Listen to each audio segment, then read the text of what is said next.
okey, tiba-tiba kes macam melonjak naik. Dan kalau hollow endemik, jangkitan yang tinggi semasa awal hayat. Okey, contoh malaria. Jadi macam satu-satu keadaan dia macam tiba-tiba berlaku. Okey. Kalau epidemik,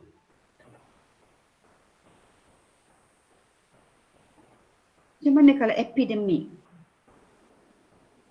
Epidemik ni macam yang dia berlaku tiba-tiba kan? Macam COVID hari tu di China sebelum dia merebak ke seluruh dunia menjadi pandemik. Okey. Maksudnya tiba-tiba dia melonjak dengan keadaan yang mendadak dan dia juga boleh menurun dengan masa yang singkat kan? Iya. Within 1 year ataupun kurang dalam beberapa within months dia dah boleh reda. So dia katakan epidemik. Dia macam episod. Macam SARS dulu ke? Macam SARS dulu. Dia macam episod dia, episod tertentu kan? Dia kata epidemik dia macam episod berlaku. Dan mungkin akan repeat, mungkin tidak. Tapi keadaan tu dikatakan macam drastik. So kalau dikatakan COVID-19 pada di Wuhan tu okey, boleh kita katakan sebagai epidemik pada waktu tu. Tapi sebelum dia merebak lah, kalau dia dah merentas sempadan, so dari China sampai ke seluruh dunia, itu dikatakan pandemik. Itu sama jugalah dengan keracunan makanan, contoh yang diberi kat sini. Contoh yang semasa adalah COVID-19. Kalau keracunan makanan, okey, berlaku di satu tempat tu, tiba-tiba macam contoh satu sekolah ataupun dikatakan kenduri, tiba-tiba ada wabak report. Kan? Itu boleh dikatakan epidemik. Boleh ya? Boleh Ban. Boleh Pak. Okay. Bagi sesuatu jangkitan. Okey, tolong bezakan ni. Mungkin ada soalan untuk bezakan ataupun soalan untuk kenal pasti setiap terminologi ataupun istilah bagi ketiga-tiga. Pandemik. Okey, ni dikatakan epidemik tadi yang dah berlaku dengan pantas, lebih besar dan melebihi batasan sempadan negeri, negara ataupun benua globally, dia berlaku secara drastik. Okey, seperti sekarang lah. So contoh terbaik sekarang ni COVID-19. Cuma saya tak masuk. Kalau contoh tu awak boleh nyatakan sebab kita tak masuk dalam curriculum sebagai AIDS, SARS, H5N1 ataupun yang lain-lain tu boleh masukkan. Okey? Boleh tak setakat ni? Boleh Ban. Boleh Pak. Okey, kita katakan macam mudah je untuk topik ni. Lebih mengetahui tentang terminologi. Sebenarnya kalau sekarang ni dia dah jadi pengetahuan umum kan, pandemik, epidemik, endemik. Kalau tak ni ada dalam subjek epidemiologi, benda yang kita macam benda bukan untuk pengetahuan umum, tapi sekarang dia jadi pengetahuan umum, semua orang macam dah tahu disebabkan oleh COVID-19. Okay. Budak-budak pun tahu. Kan kecil-kecil dia bertanya siapa yang ada anak kat sini. Ada tak anak yang dah mula pandai mendengar arahan? Kan 5 tahun dan ke atas, orang pun dah pandai. Apatah lagi budak sekolah rendah kan. Okey, ni dari segi mengetahui semua dari segi pemahaman terhadap istilah tersebut, dan dia berkaitan ataupun elemen lain yang akan menyebabkan berlakunya sesuatu keadaan endemik, pandemik dan juga epidemik tersebut, di mana anda kena faham jugalah tentang istilah mengenai penyakit berjangkit, dan juga elemen-elemen yang lain. Okey, yang ni revision balik. Penyakit berjangkit. Apa dia katakan penyakit berjangkit tu? Penyakit. Kenapa berjangkit? Dia mesti ada apa? Senang merebak. Dia kena ada apa untuk dikatakan Ejen jangkitan. segitiga dia epidemiologi. mesti Ejen ada kos dan perumah. ejen, kan? Ejen tu terdiri daripada apa yang anda telah belajar sebelum ni lah, iaitu mikroorganisma. Okey. So dia akan menyebabkan satu keadaan transmisi yang menyebabkan jangkitan boleh berlaku. So dikatakan berjangkit. So mestilah ada ejen, mesti ada perumah dan mesti ada method, iaitu cara jangkitan. Pernah belajar tak sebelum ni? Ada Wan. Ada. Okey. So sama ada dia direct ataupun indirect. So kalau sini kita katakan COVID-19 dia berjangkit secara Direct. direct. Okey. Okey, penyakit tak berjangkit. Ada tak ejen?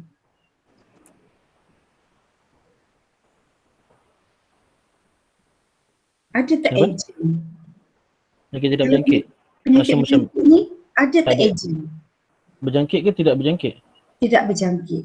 Yang tak The berjangkit. next slide. Ejen Wan. Penyakit Sebab dia tidak tak berjangkit kan. berjangkit. Ada ejen tak? Tak ada kot. Tak ada. Tak ada. Biasanya penyakit berjangkit ni, penyakit tidak berjangkit ni dia tak ada ejen. Okey, sebab tu dia tak panggil infectious. Tapi dia adalah faktor-faktor penyebab. Okey. Faktor penyebab dia mungkin dari segi perubahan cara hidup, pemakanan. Okey, perubahan metabolisme badan. So itu dikatakan tapi dia bukan ejen. Cuma dia faktor. So dia tidak berjangkit daripada satu individu ke individu yang lain. So nak katakan, kalau dikatakan dia macam tiba-tiba nak jadi pandemik tu macam tak berlaku lah. Okay, ejen infeksi seperti yang anda ketahui kan. Ini macam revision balik lah, itu dimanakan sebab ni adalah related satu sama lain. Ejen infeksi yang boleh menyebabkan sesuatu wabak ataupun jangkitan ataupun kes yang berlaku, di mana dia berpunca daripada ejen tersebut adalah mikroorganisma. Biasanya mikroorganisma patogenik. Betul tak? Apa tu mikroorganisma patogenik? Yang menyebabkan penyakit penyakit. Yang berkeupayaan menyebabkan penyakit. So sekarang kalau sekarang COVID ni memang sangat-sangat patogenik lah. Okay.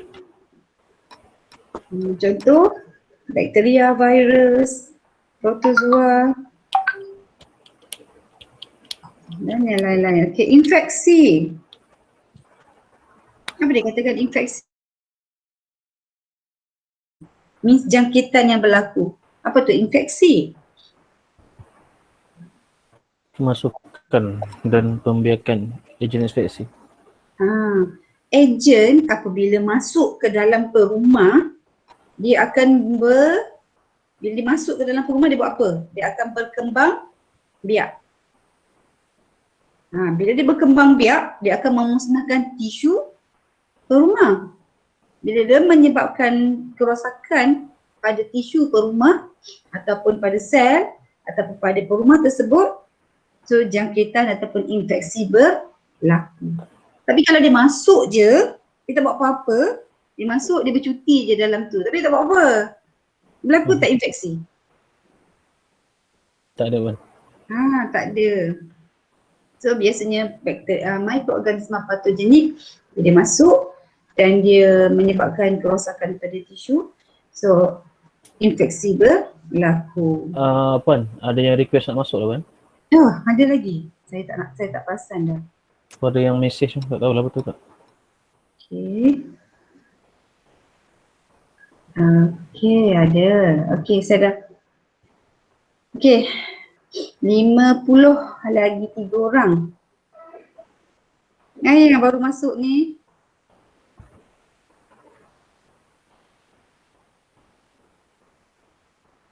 Okey. Seterusnya, masa pengalaman ataupun inkubasi ataupun incubation period IP. So apa yang dikatakan incubation period ni? Incubation period ni tarikh daripada ejen infeksi masuk ke dalam badan sehingga menimbulkan gejala Gejala yang pertama. sehingga kita nampak macam simptom lah. Kan? So penting incubation period ni untuk kita tahu untuk siasatan sesuatu. Okay. Tapi dia berbeza-beza setiap ejen. Ada yang beberapa jam jangka masa yang pendek. Biasanya kalau beberapa jam ni dia melibatkan apa? Bakteria yang macam mana? Bakteria yang macam daripada segi makanan ke kan, yang jenis keracunan. Makanan. Within 4 hours kan, selepas 5 jam contoh. Dan kita tahu setiap jenis bakteria, enteric bakteria ke, bakteria yang daripada toksin ke, yang terhasil daripada toksin lama sikit. Kalau jenis enteric kita mungkin cepat sikit. So kita tahu itu adalah dia yang melibatkan keracunan makanan. Yang sederhana mungkin makan masa minggu, mungkin hari, dan panjang, IP yang panjang seperti AIDS. Ni pun bahaya. So dia boleh dikatakan boleh, kalau jangka masa panjang risikonya adalah dia mungkin boleh menjadi penyebar within tempoh tu tanpa dia sedar, dia sebenarnya adalah membawa. Okey, takungan.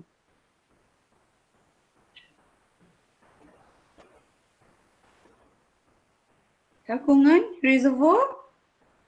Tempat ejen membiak. Tempat ejen membiak. Biasanya perumah ataupun host. Dia berkembang biak. Mungkin juga kalau macam teruk dia akan menjadi mangsa. Tapi biasanya dia menjadi pembawa yang sihat. Dan boleh menjangkiti individu yang lain.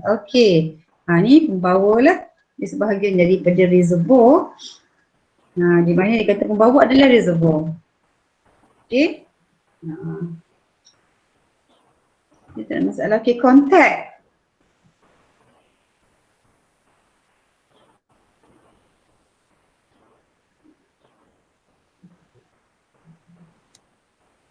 Macam kita sekarang ni, kalau COVID, kita ada berapa banyak kategori? 3 Close contact. 3 kan? 3. ABC ABC. D tak ada? Tak ingat lah. Sampai D. D Sampai E. Okey, kalau A macam mana? Yalah kalau kita ambil isu semasa, contact A. Kontak rapat. Kontak rapat. Means dia berhubung secara terus dengan pesakit. Okey. Then kalau kategori B? Dia kontak kepada kontak. Salah dah tadi. A adalah Kontak rapat. kepada pesakit. Kontak positif. A yang positif kan? B yang close contact kepada pesakit. Betul ke? Pesakit pun dia kira kontak ke pun? Bukan dia pesakit ke? Okey. Kan dah confused dah? Okey. A tu, cuba rujuk balik. Sebab contohnya macam kalau kita kira macam B close contact kan? Tak pasti lah, tak ingat. Alah. Siapa nak tanya awak? Saya tak tengok lah ni. A case pun. A case positif. case positif. Okey, B kontak rapat kontak rapat kepada pesakit. pesakit iaitu A. Kalau C, C kontak kepada kontak. kontak kepada kontak. Kebanyakan kita adalah kategori kebanyakan lah. Kita macam kita was-was kita dalam kategori C. Kan, betul tak? Betul. Dan bila A tu positif, kan, bila A kepada positif, yang memang confirm dia dah memang positif, kita pun akan bertukar menjadi B. Close contact kepada pesakit tadi. Oh. Yang tu yang dikatakan kena quarantine, diwajibkan quarantine. Tapi C pun dah diarahkan untuk menjalani quarantine untuk isu sekarang. So dia sangat berkaitan kan dalam kehidupan kita sekarang disebabkan oleh pandemik ini. So tolong tengokkan contoh-contoh ni boleh anda gunakan nanti untuk menghuraikan. Okay? Boleh gunakan isu semasa. Okay? So quarantine, tahu quarantine. Berapa ramai sini yang pernah menjalani quarantine? Banyak Puan. Ramai. Si kurung. Lu kena kurung kat serama. Kat Serama, okey. Yang tu macam itu yang quarantine within, tapi you all tak close contact kan? Tak. Tak, yang maksud saya yang memang anda adalah close contact ataupun kategori B, ataupun kita macam anda adalah pesakit yang memang di quarantine kan? Kan? Tak ada Puan. Ada pula. Ada tak? Tak ada. Okey, alhamdulillah. Tu ada Puan, Anis. Anis Puan. Kan? Anis pernah positif ke? Close contact tu. Close contact. So dia self quarantine lah dekat rumah kan? Okey. Soalan saya yang memang dia positif dan dia di quarantine kan. Contohnya di kalangan ahli keluarga. Amin yang itu tak? Amin Momin. Amin. Amin ada tak Amin? Ya, ada Puan saya. Bekas So, Mia. Amin bagaimana? Amin pernah positif? Perempuan. Saya punya tu kira macam kejap cak Puan. Apa dia? Lambat keluar saya punya keputusan kan. Jadi kira positif. Jadi? Saya diantar ke pusat kuarantin. Okay. Dalam sehari 2 gitu keluar dah. Okey. Tapi lambat keluar maksudnya result tu keluar tu dah negatif lah. Itu result kedua sudah saya diambil. Result kedua dan you negatif. Okey. Tapi ayah Amin. Ya Puan? Ayah Amin last year meninggal kerana COVID. Betul?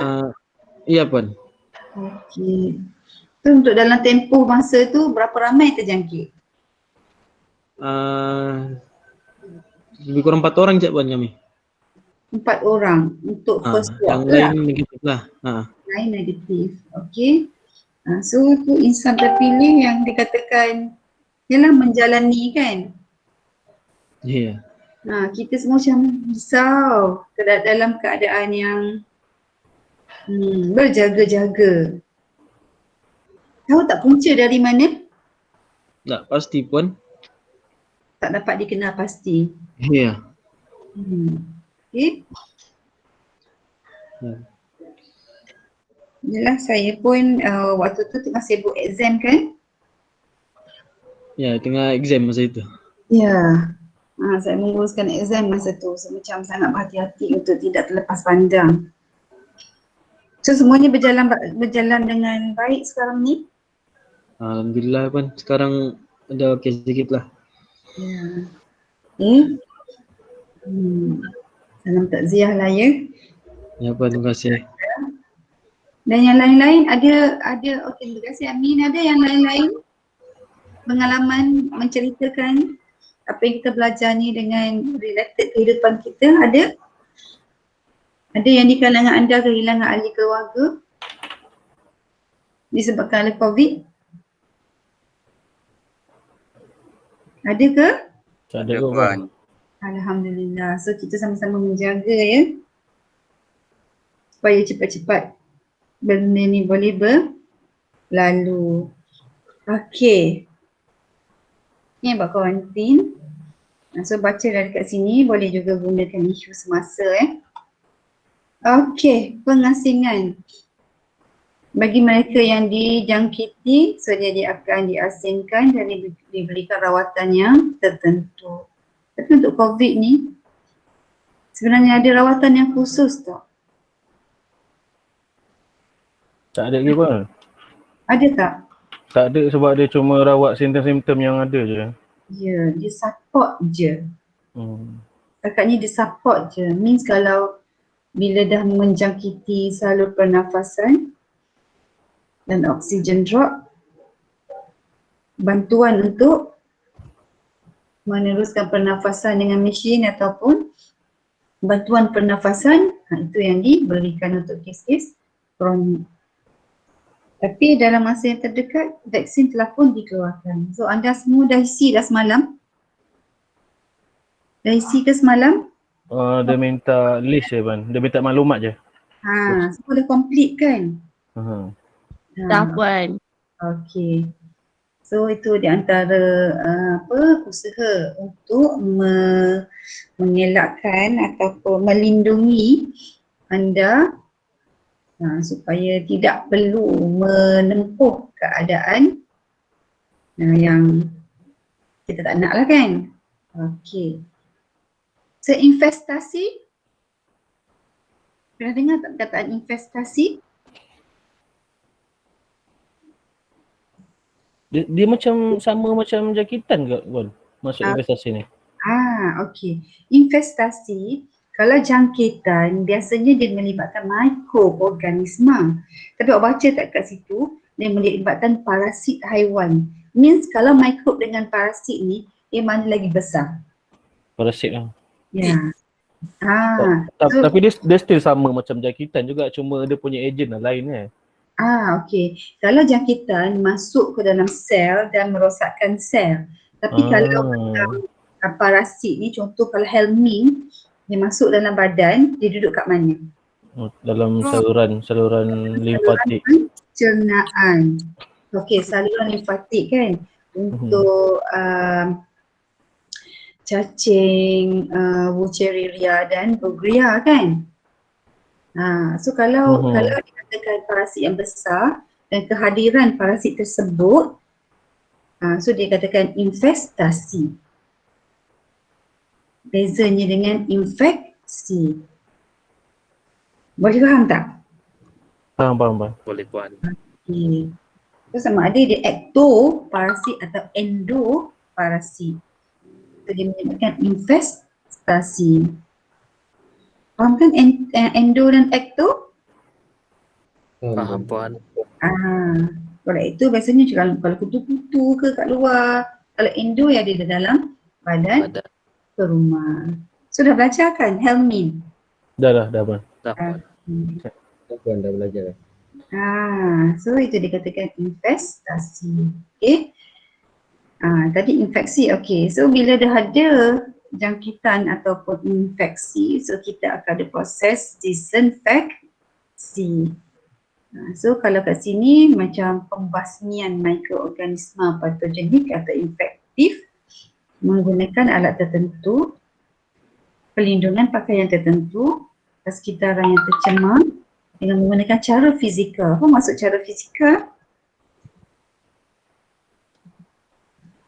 Apa maksudnya kalau cara fizikal? Apa secara fizikal apa bang? Soalan dia? Proses pembasmian mikroorganisma menggunakan cara fizikal. Apa tu? Fizikal. Dia macam guna haba apa semua tu kot? Disinfeksi. Betul. Disinfeksi adalah satu proses. Proses tu kita pakai apa? Iaitu Pembakaran apa? Ya, cara fizikal biasanya kita menggunakan Sterile. suhu. Kita nak sterilkan dia, kita gunakan suhu. Contoh sterilization adalah proses disinfeksi. Kita gunakan suhu. Sterile pakai apa? Pakai ada apa autoclave apa oven. Okey, Incineration. alat autoclave. Tapi autoclave tu dia menggunakan konsep suhu, iaitu wap. Kan? Suhu yang panas menggunakan wap dan tekanan tertentu. So, boleh mendisinfeksikan secara keseluruhan mikroorganisma termasuk apa? Yang apa tu? Spora. Spora ni dia jahat sikit. Dia payah nak mati kan? Termasuk endospore kan? Apa dia? Termasuk endospore kan, sebab selalu endospore yang ni sikit. Yang macam degil sikit nak mati kan? Okey. Suhu tinggi pun dia tak Dia boleh mati pada tahap tertentu dengan suhu tertentu, dia boleh mati. Tapi itulah secara keseluruhan. Mungkin kalau kita setakat macam kita gunakan medium air dengan suhu yang panas seperti 100 darjah Celsius, belum tentu endospore tu boleh mati. Okey. Dan juga bahan-bahan kimia disinfektan yang lain. Paling common tu kita guna apa? Alkohol, swab 70%, kan? 70% ya. 70%. Itu yang lebih efektif lah untuk pembasmian ataupun disinfeksi. So semua ni semua related dengan satu-satu keadaan. Sebab nak capai pada endemik, berlakunya satu keadaan wabak tu, semua proses ni dah dilalui, betul tak? Tapi tak berjaya mengekang, kan? Sehingga dia tersebar dalam keadaan yang sangat cepat, within 1 week. So dia letakkan IP within 2 weeks, 14 hari. Sekarang lagi pendek kepada 10 hari. Betul ke? Ya, betul kan. Okey. So samalah disinfeksi, disinfestasi. Itu yang saya terangkan tadilah, pembasmian serangga-serangga, perosak atau parasit-parasit haiwan. Pada umumnya melibatkan penggunaan racun serangga. Okey, setakat ni boleh faham tak? Boleh, semua Wan. proses yang berlaku ni sehingga terjadinya dikatakan istilah endemik, epidemik dan juga pandemik. So tanpa keadaan ni mungkin tak berlaku. Maksudnya tak ada metod penyebaran, tak berlaku, betul tak? Tak ada perumah, tak ada ejen, tak berlaku. Tapi kata kalau ejen tu dimusnahkan dengan berkesan, tak berlaku, kan? So ini dikatakan keadaan-keadaan penyumbang ataupun punca boleh berlakunya keadaan yang dinyatakan pada awal lecture kita. So, dah habis lah sejam. Tak payah panjang-panjang. Kau faham tak? Saya membebel ni. Faham. Faham Puan. Saya dengar suara yang sama je. Saya macam ada Wakil Wan. Wakilkan semua Puan. Wakil. tak tidur Tak Puan, Tak ada je Puan. Puan. Dengar puan. Wakirah tidur. Alah, Muhammad Azwan ni baru masuk. Saya tak perasan, sorry. So masa awal sikit, nanti kan macam ni lah. Kalau dekat rumah anak-anak tu macam pastikan kelas awak nak bermula awal tu cepat sikit. Nanti cik tu tak tengok dah apa yang request kan. Okay. So harap anda boleh membezakanlah antara ketiga-tiga istilah yang telah dinyatakan tadi. Untuk tahap ni itu sahaja, sebab nanti anda akan belajar secara lebih mendalam kenaan dengan topik ini dalam epidemiologi nanti. Okey. Ada apa-apa soalan tak?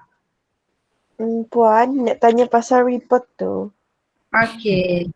Nanti saya akan bincangkan dulu sebab apa yang dinyatakan di sini untuk report tu dia dah spesifikkan pada tajuk dan topik tertentu.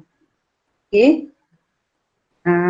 Jadi saya akan tengoklah suara ramai sama ada nak buka ikut pilihan ataupun masih stick dengan apa yang dinyatakan dalam kurikulum. Faham tak? Ingat tak macam SEM 1 dulu, you all punya assignment tu pada topik akhir, kan? Ya. Jadi macam dia sebenarnya jadi isu juga pada topik akhir, kadang-kadang dia mungkin akan jadi tak sempat lecture tersebut dan terus penilaian ataupun kelayakan untuk exam tu diperlukan. Sedangkan kalau ikutkan OBE tak perlu dah. Jadi sebenarnya you akan ada masa lagi lah untuk buat ataupun submit.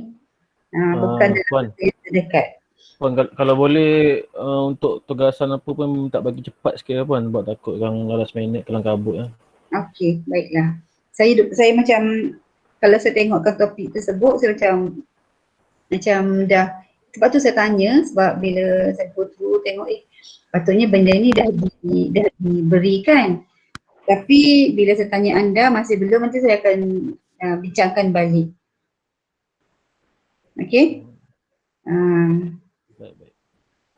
Okey, insyaAllah saya akan menjawab sekejap lagi lah lepas saya confirmkan bagaimana pelaksanaan. Benda dah ada, tinggal lagi kan kalau saya bagi tahu macam lain pula, so saya confirmkan dulu dengan 3 pengajar yang lain. Okey? Okay, Puan. Lagi? Puan, yang individu tu report, yang grup tu pun report juga ke? Jadi ada 2 report eh? Okey. Nanti saya tengok macam mana. Dia macam assignment dalam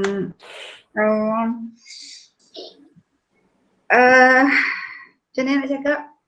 Nantilah saya akan menjawab kejap lagi. Tadi pun sakit. Okey. Jangan risau, sekejap lagi saya akan bagi tahu secara menyeluruh lah apa yang dah kena buat. Mungkin ada guideline ke apa ke. Kalau apa-apa just tanya je kami kalau bila benda tu dah nak kena settlekan kan. Puan, Kak Pun tak nak, sebenarnya Kak Pun tak nak menyusahkan anda dalam keadaan macam ni kan. Seboleh mungkin untuk menyenangkan. Tapi sebab benda baru, kadang-kadang kita pun nak benda berjalan seperti dengan keadaan sempurna dan tidak menyusahkan. Okey? Nanti saya akan jawab dalam saya akan melalui Naif dan Naif akan beritahu. Boleh ya Naif? Mana Naif? Okey. Boleh Puan, boleh. Okey. Lagi-lagi? Setakat ni anda kena datang pada 1. Jadi ada apa-apa tak announcement? 1 hari bulan tu maksudnya waktu hari pergerakan ya? Bukan Puan, kami kena yang Sabah Sarawak kena kuarantin 10 hari. Jadi Dalam berapa belas hari bulan baru kami pergi college tu kalau boleh masuk college. 12. Maksudnya pergerakan anda dari Sabah Sarawak pada 1 hari bulan, betul? 1 dengan 2. 1 dengan 2. Dan maksudnya pembelajaran masih lagi online di college, betul kan? Ya, dekat Dan sama. itu baru anda akan ke college. College. Ke college, okey. So sehari sebelum Ramadan Sudah Ramadan. Okey. So nak tahulah nanti bila ada pergerakan tu mungkin akan terbatas dengan kelas ke apa lah kan? Memang ada batasan Puan sebab saya jauh. Ya. 8 jam 9. So bagi tahu kalau ada apa-apa sebab nanti kan macam ni attendance bila ke bila, so macam tu semua kena alert lah. 2 hari bulan ada kelas Puan ke Puan? Kalau ikut jadual tu adalah. Oh, saya minta excuse awal sebab saya memang akan berdasarkan apa yang abang saya cakap, mungkin kita orang akan gerak pagi sebab nak kejar waktu bekerja tu.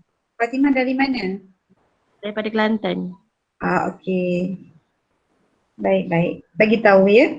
Itulah saya kalau pada hari pergerakan anda semuanya, maksudnya bukan Sabah Sarawak lah, tapi keseluruhan anda punya semester 2 bergerak pada 1 dan 2 April. Betul? Betul Puan. Betul Puan. Betul Puan. Okay, so kita akan buat adjustment lah dekat situ. Kalau boleh tak payahlah kelas, nanti anda macam nak excuse kesian pula. So kita buat perubahan lah. Kan? Boleh Dan Puan. Puan. Okay, saya akan maklumkan. Cuma yang remind saya lah, sekarang ni waktu pelupa tu tinggi. Maklumlah, BDR kan dekat rumah kan. Faham Puan, kita orang pun Tapi tak apa, you are ramai. Untungnya ramai, you akan mengingati satu sama lain. Tinggal lagi jangan menyepikan diri, withdraw, jangan. Itu adab belajar, you kena participate, itu je. Tapi bila mengingati, itu lebih baik. Saya ni macam, bisa seorang kat rumah ni, macam ni lah jadinya. Terima kasih Naif tolong remindkan saya semalam. Okey, sebab saya tengok dalam jadual pada 22. Mungkin saya tengok yang jadual asal. Saya tengok hari ni, okey. So semua dah isi attendance ya? dah Dah, Puan. Sudah Puan. Okay, good. Okay, so